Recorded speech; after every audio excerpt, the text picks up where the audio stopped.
Swagatam Sarvebhyah.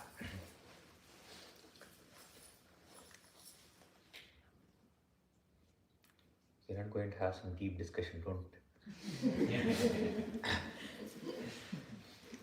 we will see some stories, then try to see what is Vishnu sahasranamam. Okay, so you should not get bored. That is the idea. Let us see how much I can keep you engaged.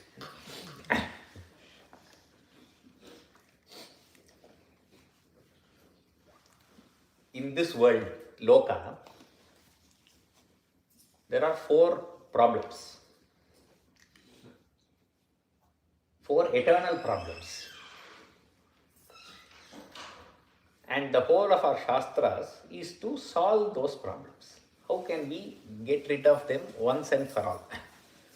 That is the goal. So what are these 4 problems? In many places, again and again, this is the main thing that has been repeated again and again. Janma, Mrityu, Jara, Vyadhi. Janma means birth. Birth is the first problem. Because we are born only, we are undergoing everything. If there was no birth, there was no problem at all. If one is born, then one is sure to die. That is a given. If there is a beginning, then there is an ending also. So, Janma, then Mrityu. In between this, if at all they live for long, then Jara. Jara is old age. Due to old age, so many problems come, both mental and physical, various issues due to old age, Jara.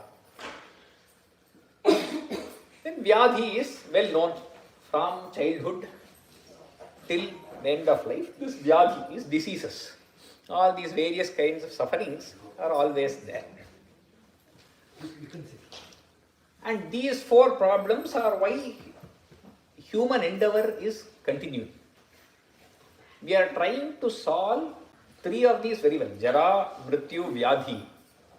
Science is also trying to solve the same thing. You don't want to become old, so try anti-aging creams.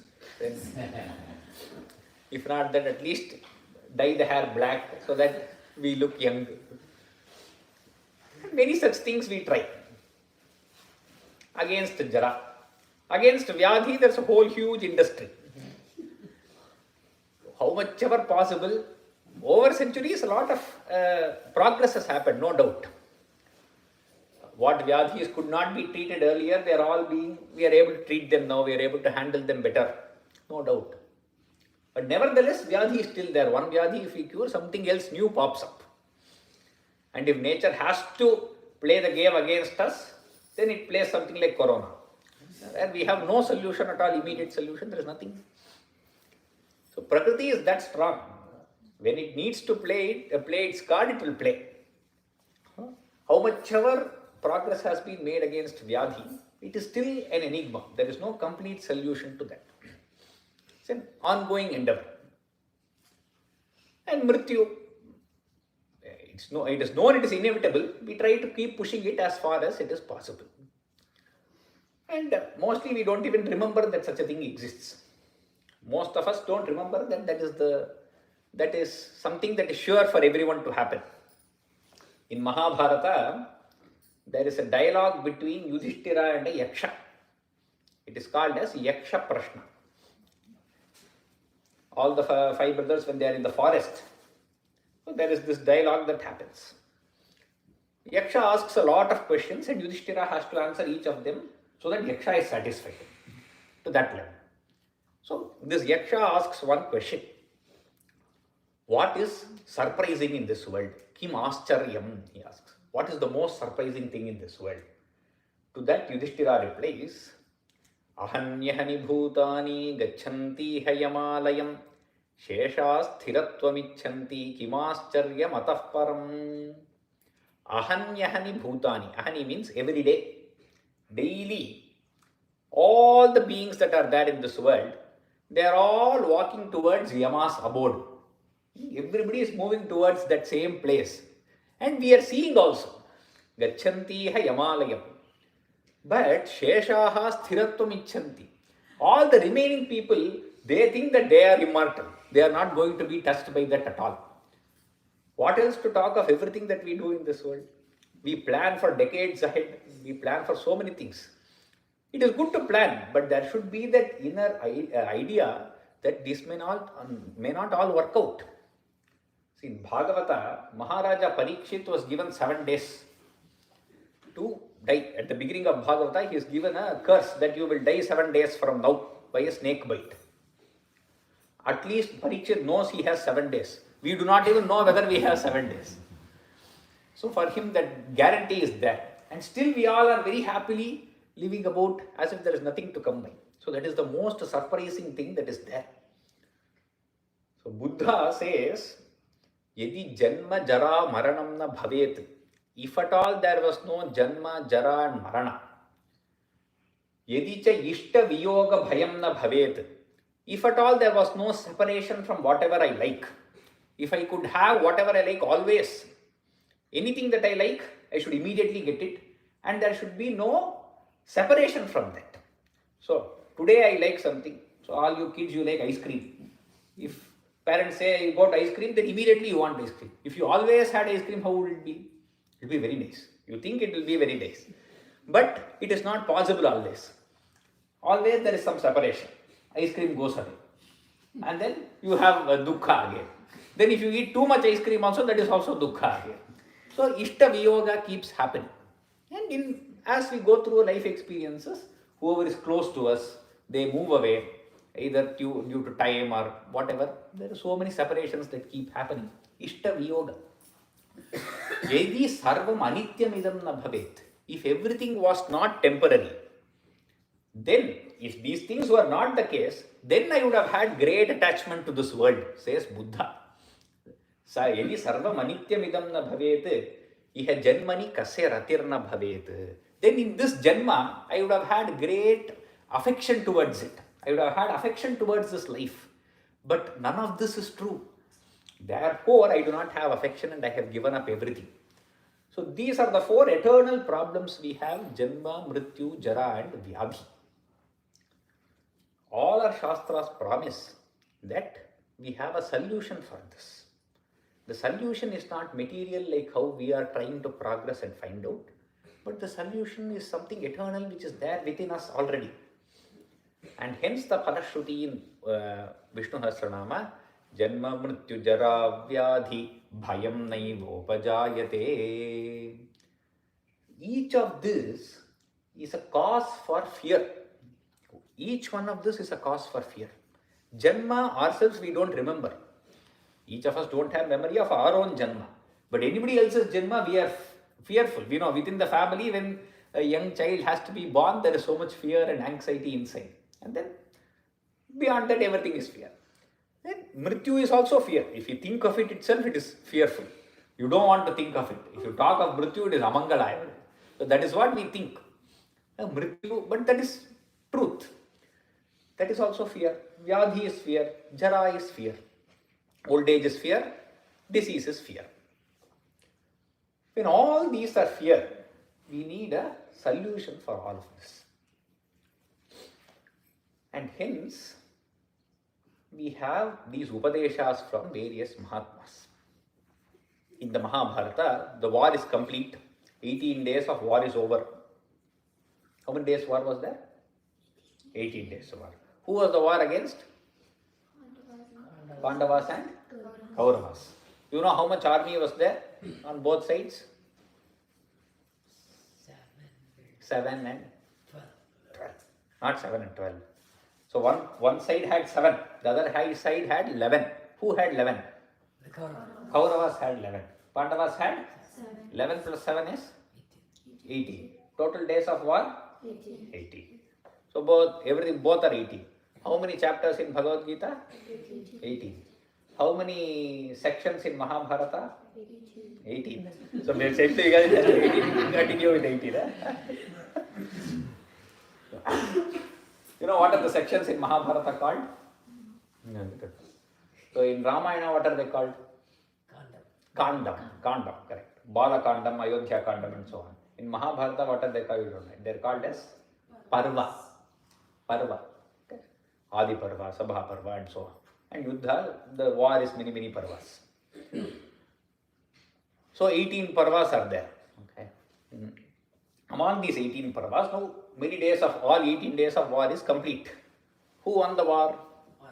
Pandavas won the war. For namesake, they won the war. They are the only ones remaining. So they won the war. Okay. What happened to Bhishma in the war? Who is Bhishma? Who is Bhishma? Great-grandfather. Great-grandfather. Okay. Why great-grandfather? Grandfather or great-grandfather? Who is Pandava? You know Yudhishthira? You have heard of Yudhishthira? You have heard of Arjuna? Yeah. Arjuna, you know. Who is Arjuna's father? Huh? Pandu. Pandu is Arjuna's father. Duryodhana you have heard of. Yeah. Who is Duryodhana's father? Dhritarashtra. Dhritarashtra. Dhritarashtra is Duryodhana's father. So Dhritarashtra and Pandu are brothers. They both are brothers. Who is their father? Vichitra Vidya is his name. Okay. So you just keep that name aside. But Vichitra Vidya's brother was Bhishma. So Bhishma is grandfather for Pandavas, not great grandfather. He has great grandsons, but he is not great grandfather for Pandavas. He is grandfather for Pandavas. And he was fighting in the war. He was the greatest warrior at that time. Arjuna on this side, the greatest archer, Bhishma on the other side. So these two are great warriors on two sides. And Bhishma, in these 18 days of war, this old man, he fights for 10 days. He leads the Kaurava army for 10 days. And then he falls down. Arjuna shoots him with many arrows, with Shikhandi as his Shikhandi standing next to him. He shoots him with multiple arrows, and Bhishma falls down on the 10th day of the battle. But Bhishma has a boon from his father. Who is Bhishma's father? Full family tree I am asking. Shantanu is Bhishma's father. The name is there in Vishnu sahasranamam itself. Shantanavaha. So Shantanu is Bhishma's father. He had given Bhishma a boon that you will die only when you want to die. Ichha Marana. Even for Bhishma there is Marana. It is only Ichha Marana. It is the name saying. So nobody can go against Marana. Okay. It is not that he will be immortal. It is just that he can choose his time of death. Sometime later maybe he can choose. He can extend a little more. He can extend. And that extension was more suffering for Bhishma than it was a blessing. So he had Ichha Mrityu from his father. He could die any time. And therefore he had made a promise to his father that he will die only after the right king sits on the throne of the kingdom of Hastinapura. And as far as Bhishma is alive now, Dhritarashtra is sitting on the throne, then Duryodhana is fighting for the throne. Both of these are not the right candidates. And hence he has to wait for Yudhishthira to be crowned the king, and only then he will give up his body. So even though he is fallen down like this on the picture behind me, just like that, but he does not give up his life, because he has to wait for Yudhishthira to be crowned. So 18 days of war is complete. And then Yudhishthira is crowned the king after everything is over. But then Yudhishthira is sad that all this war happened because of him, because he had to gain the kingdom, because he had to be crowned the king. So many people were killed. 18, what are these 7 and 11? They are called as Akshauhini. Akshauhini. What is the name? Repeat again. Akshauhini. Akshauhini is one unit of an army. Okay. That one unit of an army will contain lakhs of soldiers, thousands of elephants, thousands of horses, and so on. So like this, 18 Akshauhinis were there, and everything was completely destroyed. So it was bigger than World War II. Like that, when everything was destroyed, Yudhishthira naturally feels bad that everybody, all this destruction happened because of him. So he is feeling very sad and he is sitting on his throne. At that time, Vyasa, Vedavyasa and Krishna and all of them try and come and console him. See, this has had to happen. It was not only because of you, so you don't worry. But Yudhishthira is not completely consoled. He has to have some, wherever he has a respect, that person should give him the right advice. So then Krishna thinks, this person is sitting there. So let us take Yudhishthira to his grandfather. Bhishma is still lying on the bed of arrows in Kurukshetra, where the war happened. So they take all the 5 Pandavas along with Krishna. They go to meet Bhishma at the Kurukshetra, in the battlefield itself, where he is lying down. And then the advice to Yudhishthira's tasks, various dharmas. Bhishma is well known for his erudition. He is a great jnani. He has learnt his archery from Parashurama. He has learnt all the other knowledge, various vidyas from Brihaspati itself. Because his mother Ganga had taken him and to the best of teachers and she taught him. Like all the parents want to get their children taught by the best of teachers. So Ganga took him away, put him in the best schools and got him taught. And hence he has excellent knowledge. And now if he leaves his body, all this knowledge is going to vanish. And hence this knowledge is being given to Yudhishthira through Bhishma. So that is another idea why Krishna takes Yudhishthira to Bhishma. They go to the battlefield and lots of advice is given, various things. You know how many shlokas the Mahabharata is? Any idea you have? 100,000. 100,000, that is correct. 100,000 verses are there in Mahabharata. Okay. Out of 100,000 verses, the advice that Bhishma gives to Yudhishthira is how many verses? Guess. Now you play game with me, no? Guess how many verses? 120. 120. Yeah. Bhagavad Gita is 700 verses. Like that, give me a guess. Vishnu Sahasranamam itself is 150 verses. So others, now we will ask elders. Elders, give me a guess. How many verses is Bhishma's advice to Yudhishthira? Out of 1 lakh.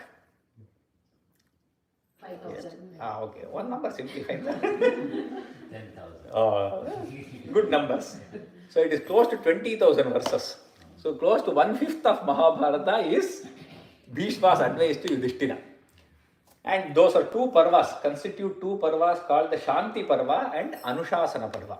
After the war, these two parvas are there, huge parvas. So 20,000 verses, almost like Ramayana. One whole Ramayana book you have, just Bhishma giving advice to Yudhishthira. And chapters after chapters of various dharmas, politics, rajaniti, morality, ethics, how to live life, how not to live life, vidhi, nishedha, everyday rituals, everything, all the whole of Dharma Shastra is there. Huge text. So it is very interesting to read that, and very few people even get into that side of Mahabharata. And it cannot be depicted also in visuals when it comes on Star Plus or Doordarshan. It cannot be, this part of it cannot be depicted. How long will you keep Bhishma, the arrow bent and he goes on talking? It is not possible. So the depiction ends with Bhishma Mukti. War is over, then Bhishma attains Mukti and it usually ends.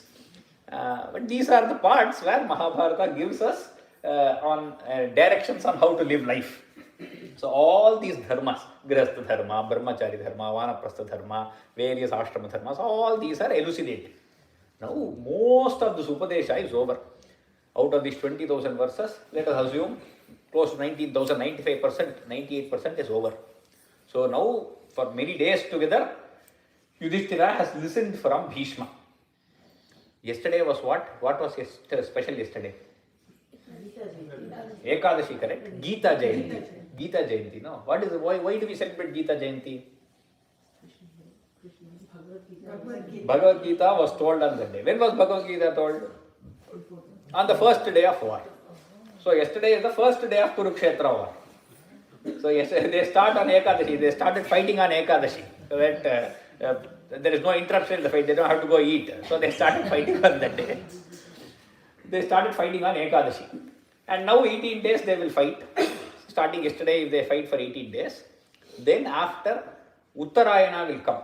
January 15th, Uttarayana starts. That is when the sun starts moving towards north. After that, one Ashtami and Ekadashi will come. That Bhishma Ashtami, Bhishma Ekadashi. Around that time is the time when Bhishma attained Mukti. So these 18 days they fight, then Yudhishthira is crowned the king. Then all the Upadesha happens for a few more days. And then Bhishma gives up his body, waiting for Uttarayana. So these many days are there. So let us assume it is almost the last day now. It's close to Bhishma Ashtami. On that day now, Yudhishthira has heard so much knowledge he has heard now. For many days he has heard lectures upon lectures. Now he wants some simple way. Like all of us, he asks a question, a pointed question, saying, you have shown me so many different things. You have taught me so many various things. Now you give me a simple thing where I can attain the greatest by the least effort. This is corporate parlance. You put little effort, but you should get a lot of result. How much least effort is possible you give, but the effort, the phala, the fruit should be maximized. So, how should I do this? This is the question from Yudhishthira. This Mahabharata, we will go back to the lineage now. You know Arjuna we know now. Arjuna's father we know, grandfather we know. Who is Arjuna's son? Abhimanyu. Who is Abhimanyu's son? No son. Hey, Abhimanyu has a son. Parikshit is called as Abhimanyu's son. Okay. Abhimanyu's son is Parikshit. Abhimanyu died young, but before he died, his wife was pregnant. So he was born later. Parikshit was born. Who is Parikshit's son? That you know. Somewhere in between link list. So Parikshit's son is Janamejaya. This Janamejaya is the person listening to Mahabharata. He is the Shrota of Mahabharata. Just like Parikshit is listening to Krishna's story in Bhagavata, Janamejaya is listening to Mahabharata, the whole of Mahabharata being recited. And the person reciting this to him is called as Vaishampayana. Vaishampayana is a student of Vyasa, Veda Vyasa, who is the author of Mahabharata. So he has taught his student, and his student is giving recital, and yet Janamejaya's Yajna. This is how the whole of Mahabharata is being recited to Janamejaya. And hence, this chapter begins as Vaishampayana Uvacha. That's where the chapter begins in Mahabharata. Anushasana Parva, chapter 149, Vaishampayana Uvacha. What does Vaishampayana say? All the dharmas have been heard now. Shrutva dharmana sheshena pavanani cha sarvashaha Yudhishthira Shantanavam. Shantanava here means Shantanu's son. Punareva abhyabhashata. He again asked. Yudhishthira has been asking. Everywhere we go through the conversations, the student will ask a question. Only if asked, then the teacher should reply with the right answer. If you don't ask, then the teacher will not give answer. So only when asked, especially spiritual knowledge will come only when the right questions are asked. If questions are not there, then okay, no answer. That means that yearning has not come up. Only when we start seeing that Janma, Mrityu, Jara, Vyadhi are problems, only then we will start asking questions. If not, we say, okay, chalta hai, we will adjust with it. Somehow we will make do with it. And it keeps on going. When you realize they are deep-rooted problems, then a question will arise. And that question will give an answer. And there is a, Vidura says that only when question is asked, answer should come. Kshipram vijanati chiram shrunoti vijnaya chartham bhajate na kamat nasam prashto vyapayunte pararthe tatprajnanam prathamam panditasya. Who is Vidura? Now I brought in another character. Pandu's younger brother is Vidura. Who is Pandu? Panchapandava's dad. Okay. We still have some connection. Okay. So Vidura is there. This Vidura is also a great character in Mahabharata. When he is advising Dhritarashtra, he is a very intelligent person. He has given this advice to Dhritarashtra. He says, Kshipram vijanati. Somebody who understands quickly. Kshipram vijanati. How can you understand quickly? When you listen very well. Chiram shrunoti. We should be able to listen to the other person. You should not keep talking here and again. You should, as much as you listen, so much knowledge will go inside. So a good listener gets a lot of knowledge. And once you have understood it, you should not simply go on giving the knowledge to everybody. Whatever you know, you go, come here, I will tell you. You should not keep talking to everybody. Only if they are willing and they ask you, okay, I want to learn this, then you give it to that person, because that person is interested in learning. You yourself go, you sit in one place, you come here, I will give you knowledge. So there are, if you go to some marriages, you will find some uncles, they will come next to you, they say, come, I will give you knowledge. So that elderly, when they are there, you should listen to them. That we have to understand that we have to listen and grab that knowledge from them. That is not negative from them. Okay, we have to patiently listen to them and capture that knowledge. So chiram shrunoti. At the same time, only when somebody asks, you have to give that knowledge. So that asking a question is very important. Yudhishthira is asking a question here. After all this, he says, so give me. What is Yudhishthira asking? Yudhishthira uvacha kimekam daivatam loke kim vapyekam parayanam So he asks, there are 6 different questions that he asks here. And the answer of Vishnu Sahasranama is the answer to these 6 questions that Yudhishthira poses. Actually, all the answers are completed before Vishwam Vishnu starts. So before that, all 6 answers are completed. And then that is a explanation, a detailment of what is to be done. Okay. We will see the 6 questions and the 6 answers now. We are actually not going to delve into all the 1000 names. That is not obviously not possible in 1 hour. So all we are going to see is the 6 questions and the 6 answers given by Bhishma. So question one by one question we will go. We will first see the 6 questions and then we will go to the answers. Yudhishthira uvacha kim ekam daivatam loke. Question number 1.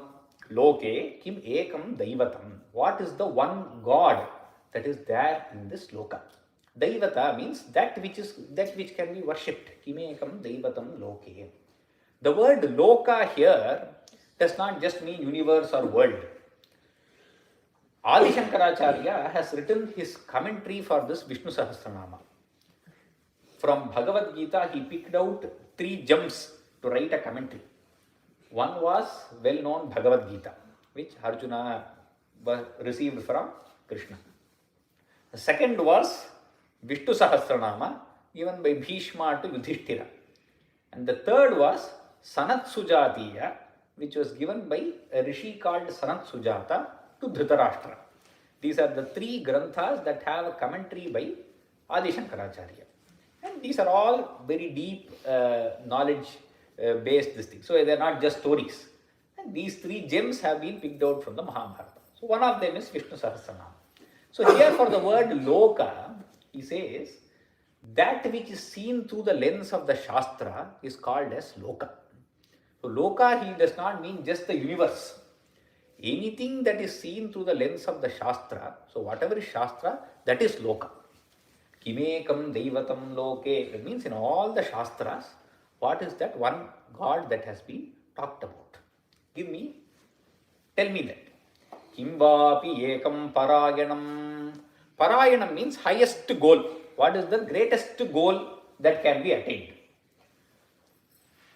Stuvantahkam kamar, that is the next one, no? Kimvapyekam parayanam stuvantahkam. Third question. Question 3 is what? Stuvantaha kam is what? Stuvantaha means to praise somebody. Who should be praised? Question number 3. Kam archantaha. Archana is to worship. Who should be worshipped? Question number 4. Prapruyuhu manava shubham. So why should we worship or praise somebody? So that we can attain goodness. Shubham. Shubham means wellness. Let us attain the wellness regarding these 4 problems should not be there. The 4 problems should be eradicated. Prapriyuhu manavaha shubham. Kodharmaha sarvadharmanam bhavatah paramo mataha. Bhishma has elucidated so many various dharmas now. Among all the dharmas that you have told me, which is the greatest dharma? Kodharma sarvadharmana, in your opinion, bhavatah paramo mataha. 6th question. Kinjaban muchyate jantuhu janma samsara bandhanat. Reciting what? Japan. Japa means to recite something. To repeatedly recite something is called as japa. Japa itself is of 3 types. You can recite something loudly, or you can just move your lips and recite, or you can recite it within your own mind. So there are 3 kinds of japas. Any japa, whatever it is, kim japan muchyate jantuhu. How is one freed from this whole cycle of birth and death? Just by reciting what? Janma samsara bandhanat. So these are the 6 questions that Yudhishthira asks. Bhishma answers them in the kind of a reverse order. Not exactly reverse also, various order. A set of questions are asked, you have to give the answers. It need not be in the same order. Okay? So he starts answering them with the last question. Here the last question was Kinjavan muchyate jantuhu. Jantuhu means anything that is born is called as jantu. Janana dharma jantu. It need not be only a human being. Even an animal is born, it has life. So that is also jantu. Therefore, this Vishnu Sahasranama is not only for human beings. Even Gajendra calls out to Bhagavan. The elephant also, when it calls out to Bhagavan, Bhagavan will appear. And in Ramayana, there are many animals. The whole of Vanaras, they are there, devotees of Bhagavan. But Sri Rama, especially in one place, when he is giving mukti to Jatayu. Who is Jatayu? A bird. Huh? A bird. A bird. What bird? Where bird? Eagle. Okay, a bird, eagle, vulture, that is fine. Which context does it come? Any idea? Where does Jatayu come? Ravana. He fights Ravana. Jatayu fights with Ravana. Why does it fight with Ravana? To save Sita. To save Sita Mata, it fights with Ravana. Sita is being kidnapped. And then Jatayu is there around. A very old and very strong bird. And it wants to fight. But it's quite old. And it tries to fight with Ravana and save Sita. But Ravana cuts off its wings and it falls down to the earth. Sita is not able to do anything because she is under the power of Ravana. And then later, when Rama and Lakshmana are searching for Sita, they come across this Jatayu bird lying on the ground. That time, Rama tells Lakshmana, see, such wonderful beings are not only available in human beings. Not only that human beings are great dharmatmas, even creatures like this can follow such dharma. Sarvatra khalu drishyante sadhavo dharmacharinaha. Sadhus, such good people are available even in these kind of births. Shuraha sharanya saumitre tiryagyoni gateshvapi. They are greatly powerful and valorous and they want to do good for others. Jatayu wanted to protect Sita and it gave up its own life in the process. So such great jantus are available in all creatures. Therefore, we have to do samskara to it and Rama himself does the samskara to Jatayu. That's why the word jantu here refers to anything that is born. See, so many such devotees of Bhagavan, they are not only human beings in various other stories. Jantuhu, Hinjapan Muchyate Jantuhu, Janma Samsara Bandhanat. Then Bhishma begins. Shri Bhishma Uvacha Jagat Prabhum Deva Deva Manantam Purushottamam Stuvan Nama Sahasrena Purushas Satatothitaha. So the first answer, the first verse, that verse by Bhishma, is an answer to Yudhishthira's last question. Kinjapan Muchyate Jantuhu. Stuvan Nama Sahasrena. By reciting the 1,000 names of the Lord, by here 1,000 names, exactly there are 1,000 names in the Vishnu Sahasranama that Bhishma is going to say. But 1,000 can also mean reciting the names of the Lord again and again. Is variable, innumerable names you keep reciting. And it is a very simple way to be freed from this bondage of samsara. Over the past 2 days, there are some people who attend the Vedanta retreat. So that is one way where doing the Vedanta Vichara, deep philosophical study, you understand, and then you do Atma Vichara to try to get a sense of detachment.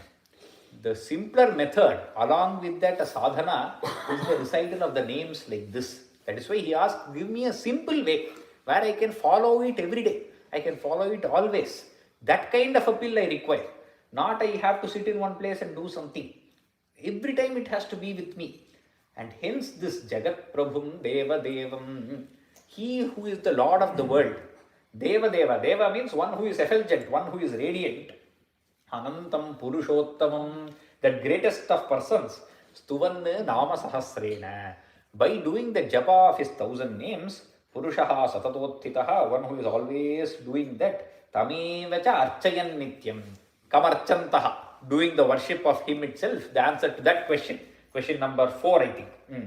Kamarchantaha, Tamevacha Archayan Nityam, Bhaktya Purushamabhyayam, with a lot of devotion, keep doing the worship of him. Dhyayan Stuvan Namasyamscha Yajamanas Tamevacha. Stuvantakam was there. So, doing the stuvana, praising him itself, the same Lord, praise him.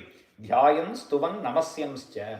So, worship itself is of various forms. Worship can be of various forms. You can meditate upon the Lord. You can do archana with the flowers. You can recite his names. You can fall and do prostrations to him. You can do abhisheka to him. So, all these are various forms. You can do kirtana, bhajana. You can jump in joy reciting his names. All these are various forms of worshipping the Lord. So, dhyayan, stuvan, namasyamscha. Some of those forms he says, meditating upon him, praising him, or doing namaskara to him. Yajamanaha. Yajamanaha means the person who is doing this is a yajamana. The doer of that karma is a yajamana. Yajamanas tamedacha anadi nidhanam Vishnum sarvaloka maheshwaram. Anadi nidhana. Adi means what? Adi means the beginning. Nidhana means end. One who has no beginning or end. That kind of a Vishnu. Anadi nidhanam Vishnu sarvaloka maheshwaram. One who is the ruler of all the lokas. Lokadhyaksham stuvan nityam sarva dukkhatigo bhavet. By praising him and doing archana to him, you go beyond all the dukkha. All dukkha here refers to those four dukkhas: janma, mrityu, jara, vyadhi. These are the cause for any dukkha. And hence, you go beyond all this dukkha. Sarva dukkhatigo bhavet. Brahmanyam sarvadharmajnam lokanam kirtivardhanam lokanatham mahadbhutam sarvabhuta bhavodbhavam. So those are answers to question number 6, 4 and 3. Now he comes on to question number 2, 1 and then 5 will also come. And these are all qualities of that same Mahavishnu which is being described. And this Mahavishnu is standing right in front of them there. So when Bhishma is giving this Upadesha to Yudhishthira and others, at the end in Bhagavata there is a Bhishma Stuti where he says, so all this I told, that all the 1,000 names that I told, he is right here in front of you. That's why Devaki Nandanaha comes at the end. Everything I told is not somewhere, don't look somewhere and think of something. He is there standing next to you right here listening to me. And that is the person I am talking about. Brahmanyam Sarvadharmanyam. He is the knower of all dharmas. He is asking me to tell these dharmas and hence I am telling you. But he is the knower of all the dharmas. Lokanam kirtivardhanam.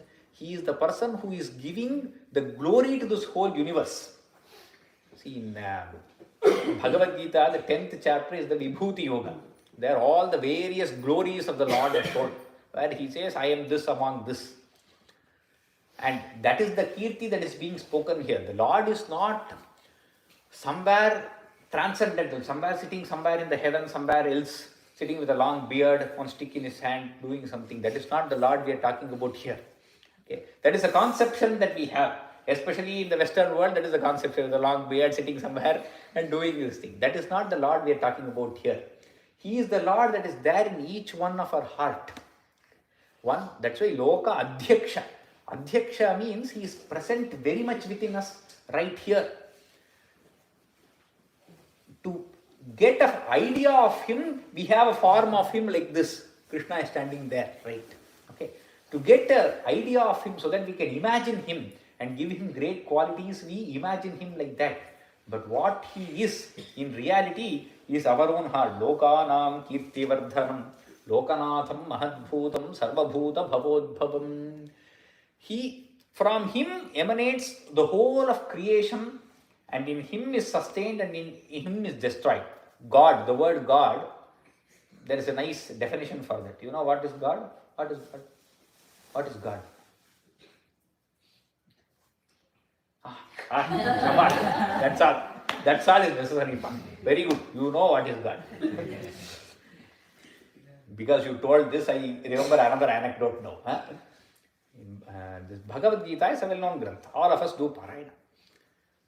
And everybody thinks that Bhagavad Gita has to be very deeply studied and the whole thing has to go insane. But even after years of studying, that doesn't happen. Such a deep grantha it is. So on this banks of Kaveri, there was a devotee of Bhagavan who used to sit every day and read this Bhagavad Gita. Very devotedly he used to do Parayana. Everybody used to come and have bath there. Great Panditas, everybody used to come and have bath there. This fellow who is reading Bhagavad Gita, he does not know any Samskrita. Nobody has taught him Gita. But he has the great devotion towards Gita.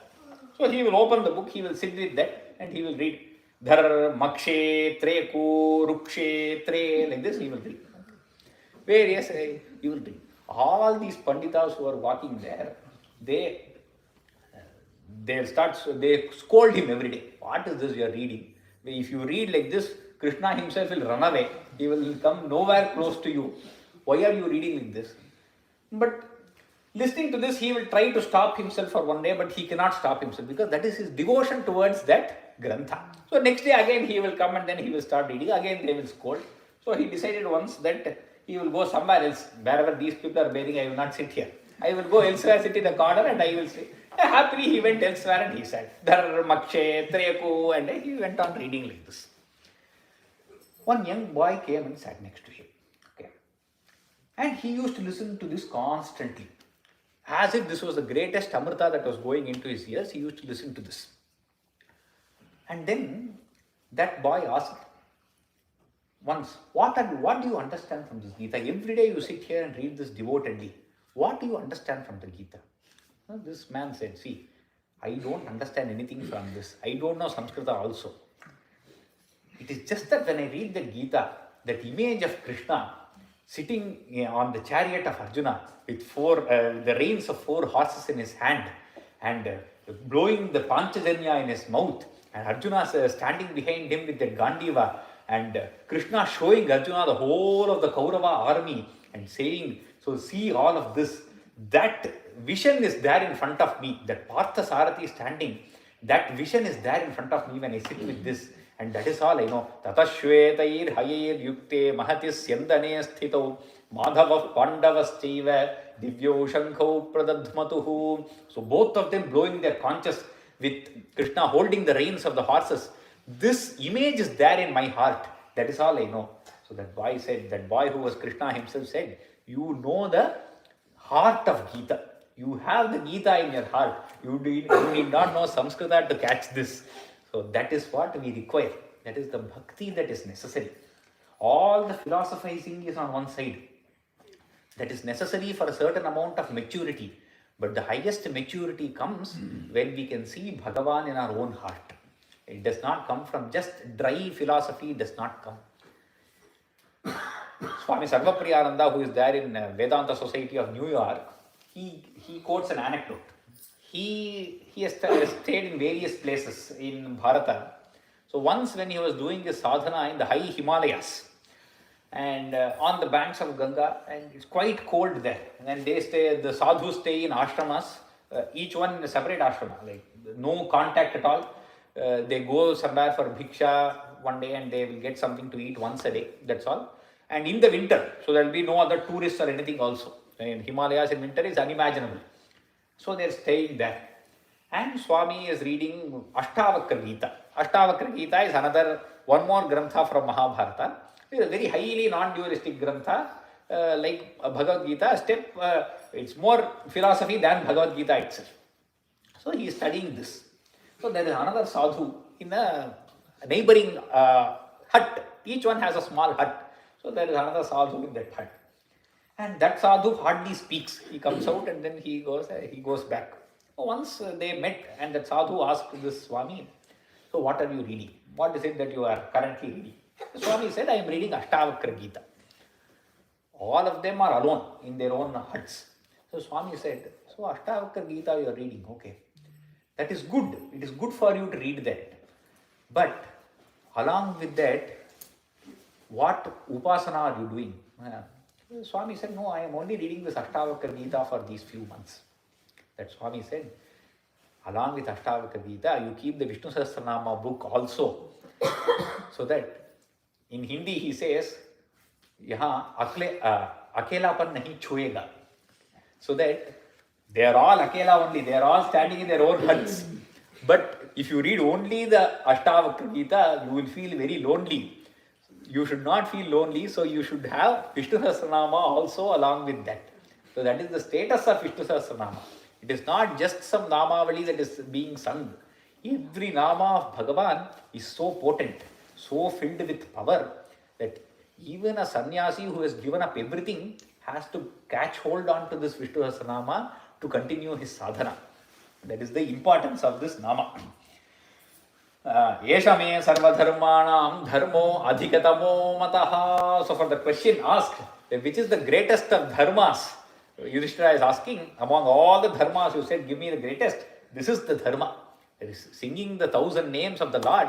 This is the greatest dharma. Dharmaha adhikatamo mataha. The word tama in Sanskrita denotes superlative. You have good, positive, comparative and superlative. So this is the superlative degree. Adhikatamo mataha. It is the best among dharmas that you can get, reciting these 1,000 names of the Lord. Yad bhaktya pundarikaksham stavairarchen narasada. You have to worship the Lord by just reciting these 1,000 names. Reciting this is archana of him. Reciting this is giving flowers at his feet. Every name of the Lord is a flower at his feet. And there are great, we will see a few namavalis. This itself will take a lot of time. So we will see few namas from different perspectives. So this word Vishwam is the first namavali. In Vishnu Sahasranama itself, you will see there are namas in Strilinga, Pullinga and Napumsakalinga. All three genders, there are names. When the name is used in Pullinga, you can think of it as Narayana or Mahavishnu. If the name is used in Napumsakalinga, that is neuter gender, then you should think of it as Brahman, that eternal ultimate Vastu that is there.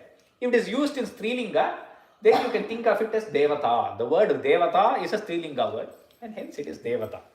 So that's why we have, for example, Shantihi and Murtihi, all these are Strilinga. We have such names in Aneka Murti Ravyaktaha Shatamurtihi. So the Murti, when it comes, it is a Strilinga word. And Vishwam itself is a neuter gender word. Like that, there are many neuter gender words.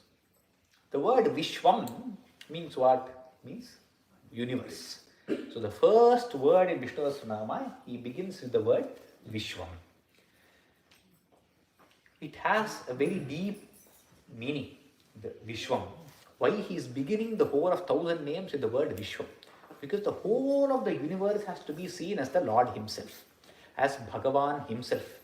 There is nothing other than Bhagavan in the world.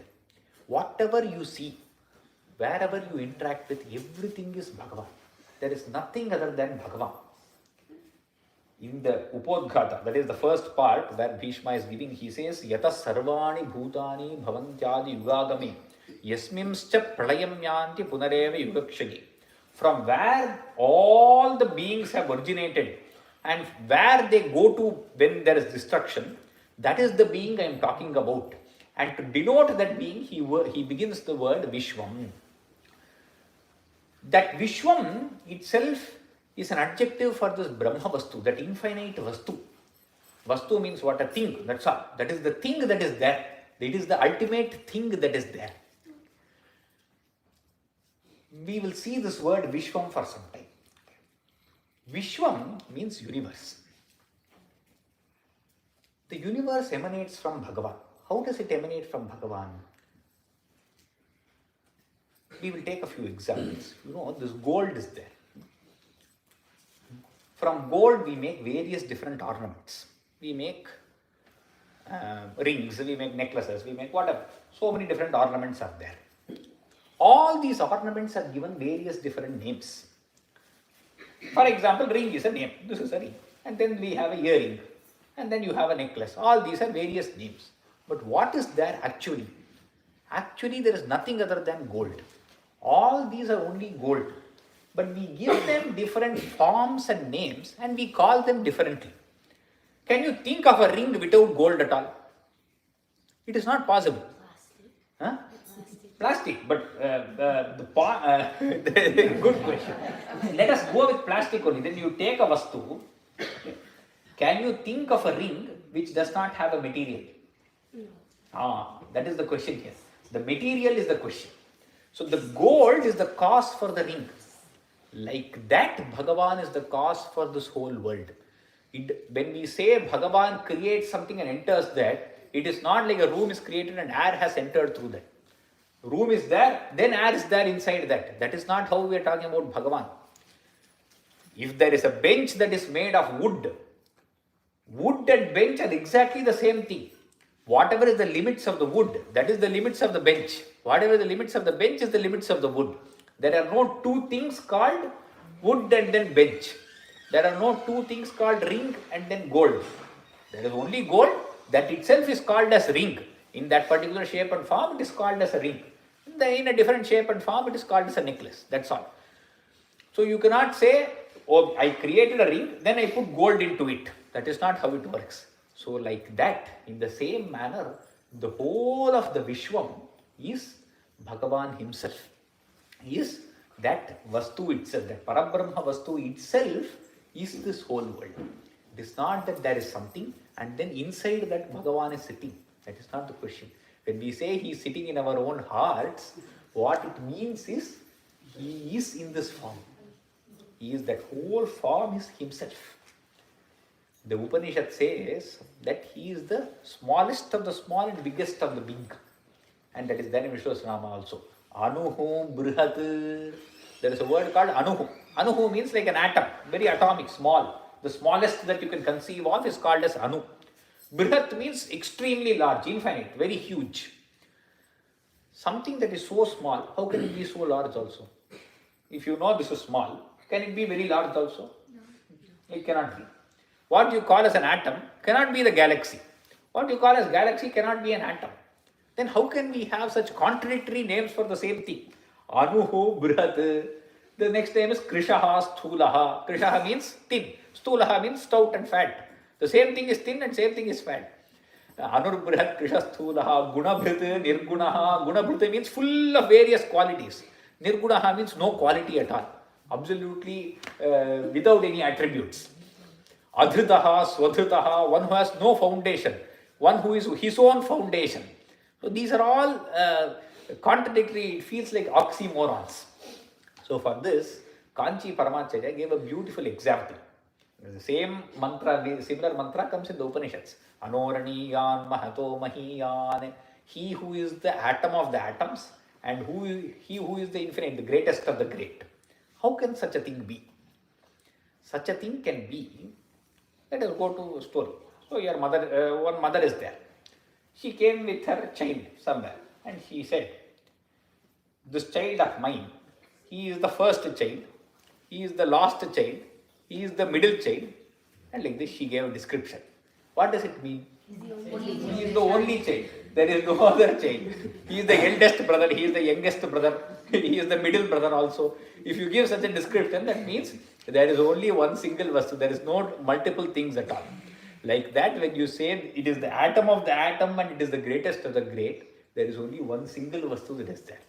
There is only one single Bhagavan that is through and through. One Brahma vastu that is there, which we call as atom, or you can call it as a galaxy. You can call it as a ring, or you can call it as a big gold block, or you can call it as a necklace. But the gold is singularly same and same. There is no difference at all in that gold. And even when it takes a form, the gold itself, there is no change. It is only an apparent assumption that it has come. And when we say something is created out of gold, the gold itself does not undergo any change. Only there is some form that is coming out of it. And then it goes back to gold.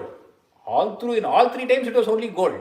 It is not that something came from it and then something existed in gold and went back to gold.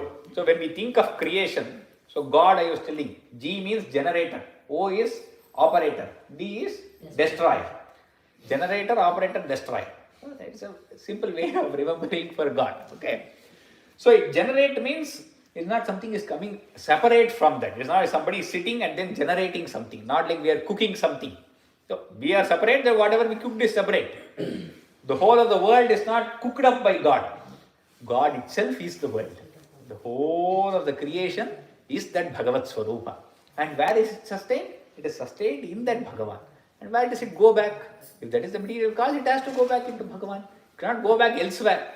Wherever it came from, it has to go back into that same cause.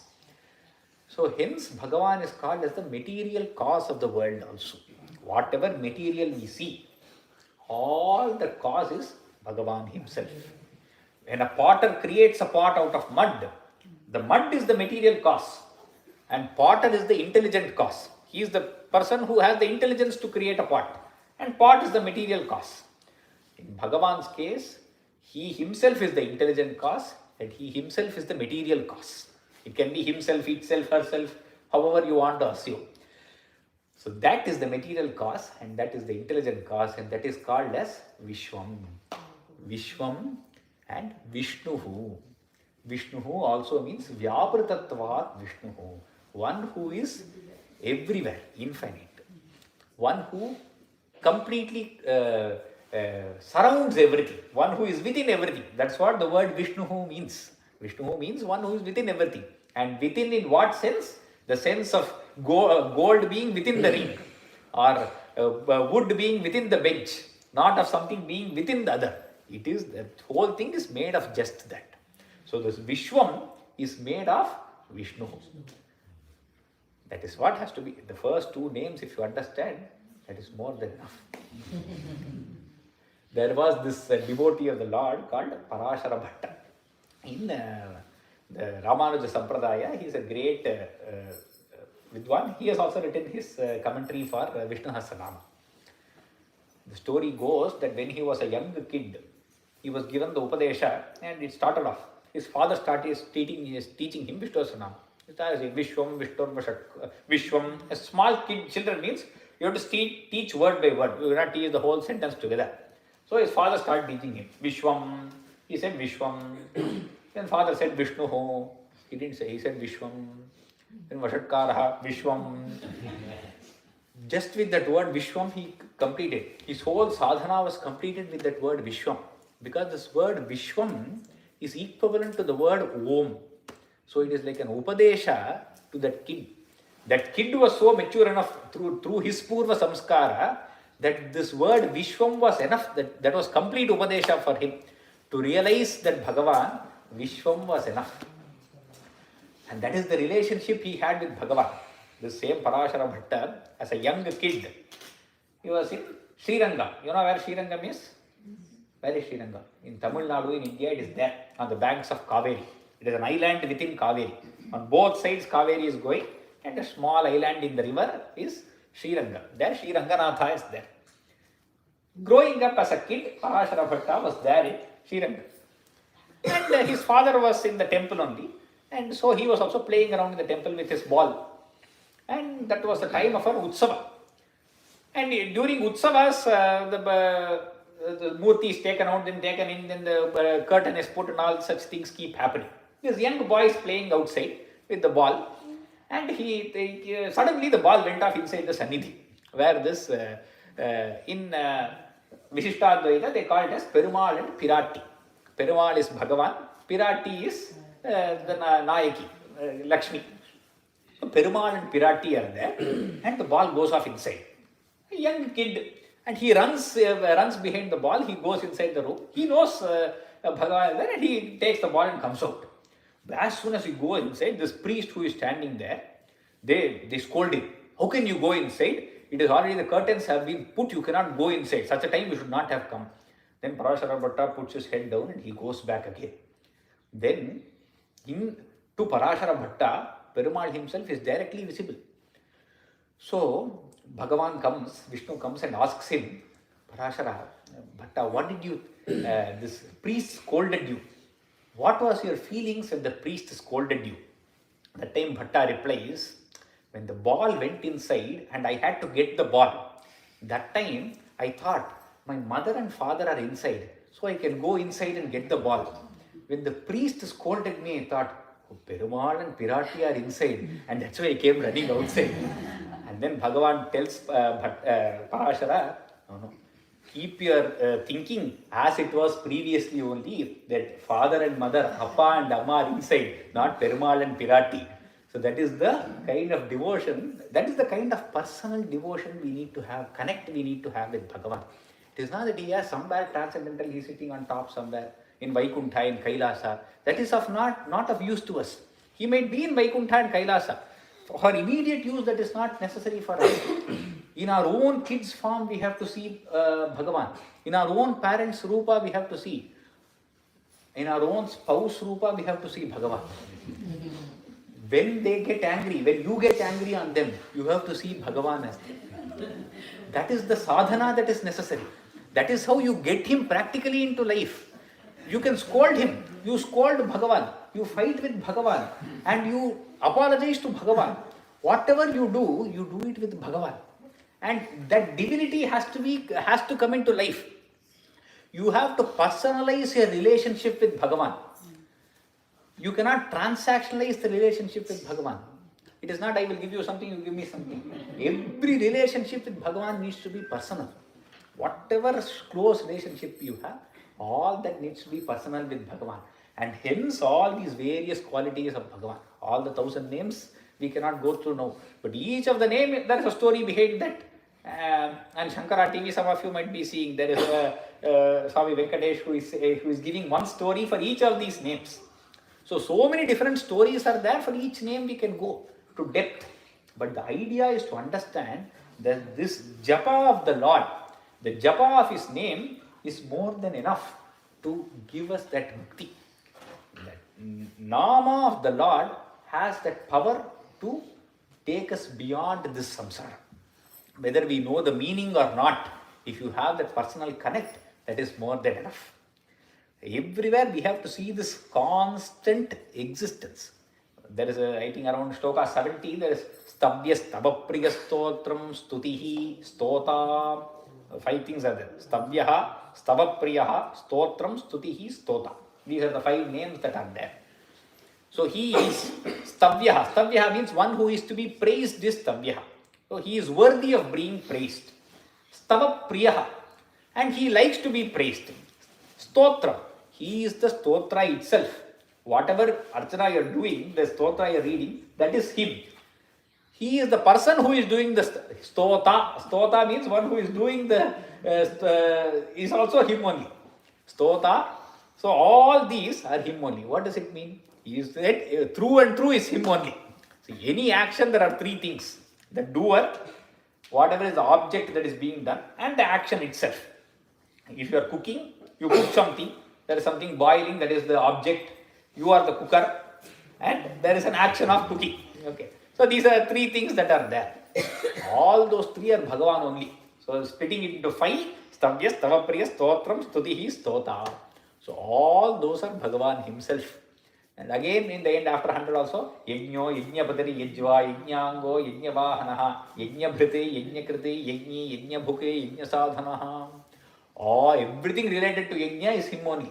Whether it is the ladle that is used to pour the ahuti, whether it is the fire that is there, the Yajamana who is there, one who is accepting the fruit of the Yajna, all these are Bhagavan only. So everywhere if we keep seeing that common thread, and whichever Lord, whichever form that appeals to you, it might be Rama, it may be Krishna, it may be Devi, every form can be associated with this. Shivaha is also associated with here only. Sarvasharvaha Shivasthanuhu Bhutadihi Nidhiravjayaha. The word Shiva also refers to Vishnu only.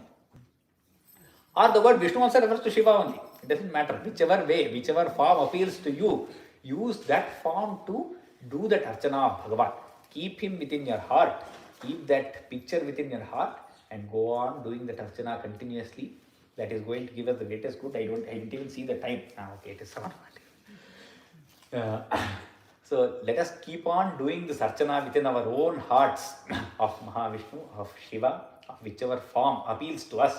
This Nama Mahima is what this whole thing is about. This Bhashya, the commentary of Shankara for Vishnu Sahasranama is very unique in the sense that he brings out so many quotations from various Puranas. We don't see that in any other commentary. The beginning of the commentary, if you see, various Puranas, he just brings out those quotations to say what is the greatness of Nama. Just reciting, how will just recitation of the name without understanding its meaning, how will it give mukti? He brings in all the quotations from various parts to show us that these words itself capture that power to center our heart in that state, in that Brahma Vastu. Each of this word has the energy to capture that quality and give you what is necessary. You don't need to know the deep meaning. Just those words are enough. And hence, Parvati asks an even simpler. Yudhishthira asks, question, give me something. And Bhishma said, chant these 1,000 names, starting from Vishwam to Sarva Praharana Yudhaha. Parvati told Shiva, see, I don't have time for all this. 1,000 names and all I cannot do. Give me small tablet. You have given me one whole Ayurvedic medicine. This and all, pounding it and mixing it with ghee and then swallowing it and right. This and all is not possible. Tablet capsule I need, I have to put it inside. She asked Shiva, give me this tablet. And Shiva, what did Shiva say? Shri Rama Rama Rameti. So the word Rama Rama Rama 3 times, that is enough for equal to 1000 namas. But there Shraddha is necessary. What is the most important ingredient here is that Shraddha. Shraddha means a faith. Faith that is deep enough to know that Bhagavan can do everything. The word Rama is enough for, Rama also means that Parabrahma Vastu. Ramante asminne yoginaha iti. Where the yogis themselves always lose. They lose themselves in that. That is Rama.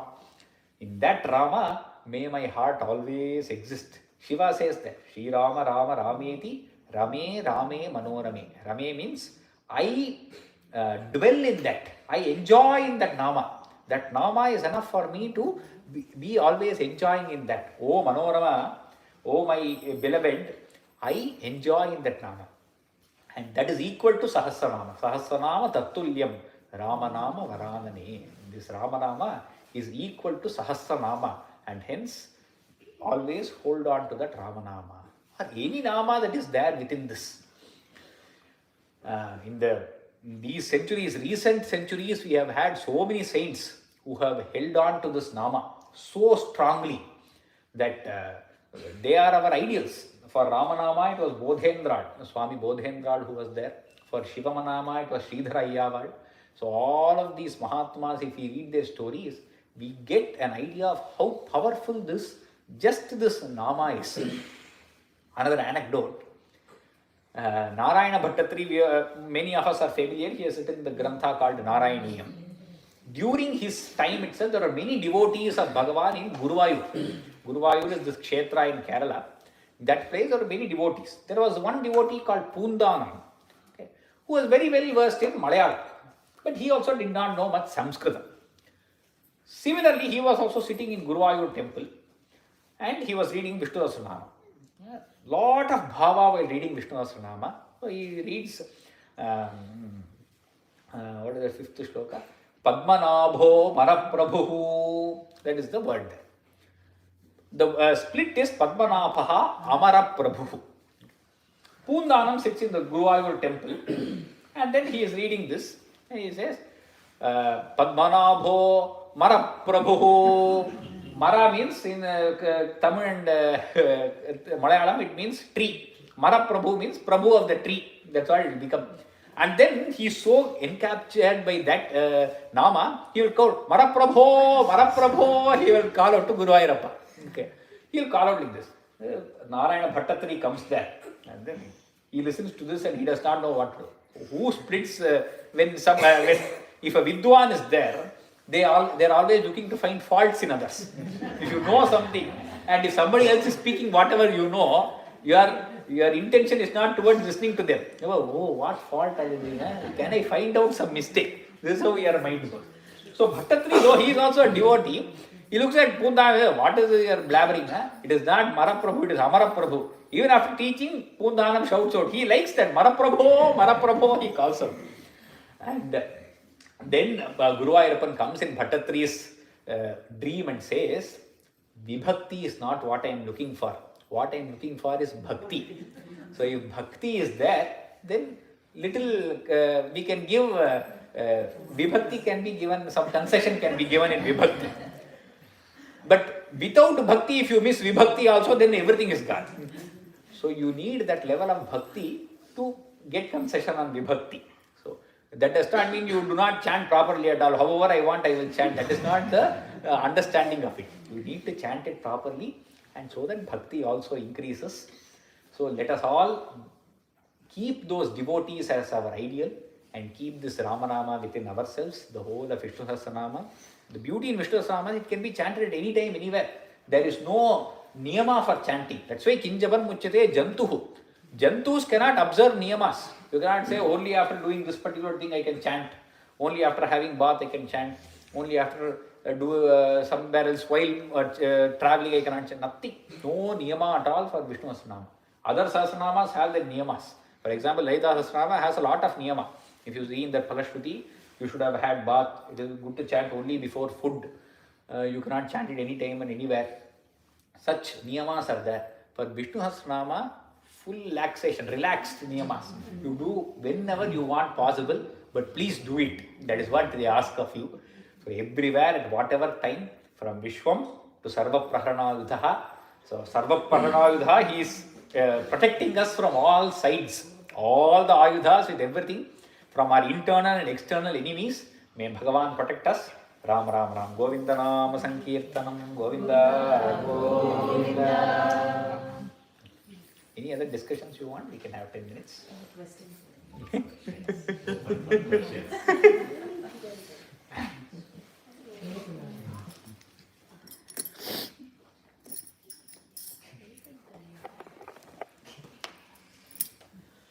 They say that by chanting Vishnu Sahasranama, we have